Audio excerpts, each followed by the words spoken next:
we run the risk of sleepwalking into a shutdown on Friday? Well, I hope not. I don't think we need to. I mean, you just have to go back to December with the CR we're presently under. All the Democrats in the House voted for it. We've changed nothing to speak of other than moving some community projects that we don't want to fund twice and taking some of those dollars and putting them toward things that I would hope that Democrats would want to support, even though Hakeem Jeffries told them this past Friday to vote against the bill.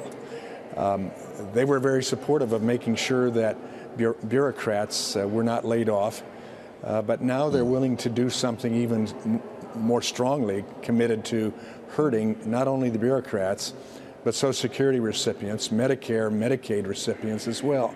In the end, I think we're going to pass it because, frankly, it's what's needed. It is a true clean CR with just a few revisions in it using present dollars, but it does what's necessary to keep the government open, keep Medicare recipients receiving what they need, Social Security recipients, Medicaid recipients, and by the way, it also gives the largest pay increase to junior enlisted military in 40 years. And I think that's something that's necessary. And so I believe ultimately we're going to get this out because we got to go to a bigger issue, and that's reconciliation for a tax cut. Well, Congressman, just quickly following up on your point about Democrats, they argued they would be more supportive of a measure like this if it had constraints on the ability of those in the executive branch, President Trump and Elon Musk, to decide how the appropriated money is actually appropriated. Without that kind of language in this bill, can you guarantee that they will spend it as Congress has outlined? Well, I guess I need to ask a question first. Would Democrats allowed us to withhold our votes until Biden assured us that he wouldn't spend it the way we didn't want him to spend it? That's ridiculous. They know it is. It's a false argument. What goes on in the White House will be controlled by the President of the United States. And Donald Trump is not a shrinking violet. When he wants to spend something that is appropriated for him, he will do it. We noticed that, Congressman. We should let our viewers and listeners know that you chair the House Education Committee. And, of course, the president has made no secret about his desire to sunset the Education Department. If he achieves that goal, I guess with or without the help of Congress, will you and the Speaker sunset the Education Committee? Well, of course, that takes votes again. It takes votes on both sides of the Capitol. And right now, I don't think there are 60 votes to abolish the Department of Education.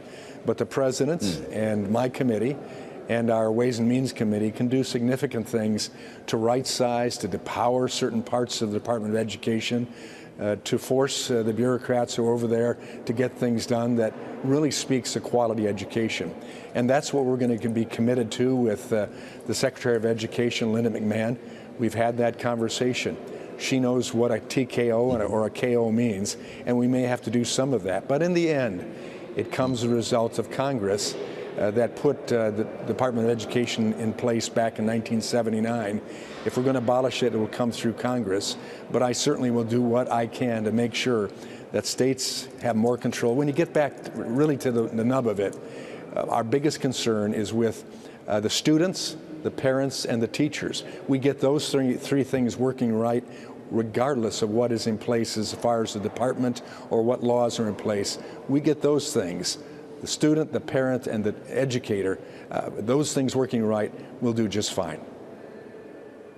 Well, something that didn't do just fine today, at least if you were long, is the equity market, Congressman. Before we let you go, we just got a statement from the White House talking about a divergence between the animal spirits of the stock market and what's in store for the economy in the medium to long term. What would you tell your constituents that might be looking at their portfolio today or are worried about keeping their job about what they might have to endure in the near term for the sake of that medium to long term?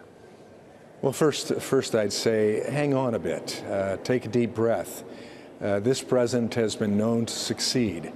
His last term was very successful. Right now, he has told the people exactly what made 77 million people vote for him, the largest in history, that he would restructure government, he'd right-size it, he would reduce the size of government, and he'd give control back to the people. that is an aggressive act, and there certainly will be some upheaval that takes place. But I think if they bide the course and take that deep breath and not listen to Democrats that are talking gloom and doom. Remember what we just came through with 4 years of inflation that shouldn't have been there except for government overspending. With what the president is doing around the world as well as the United States, I think in the end, I would bet on his success over what the pundits are talking about.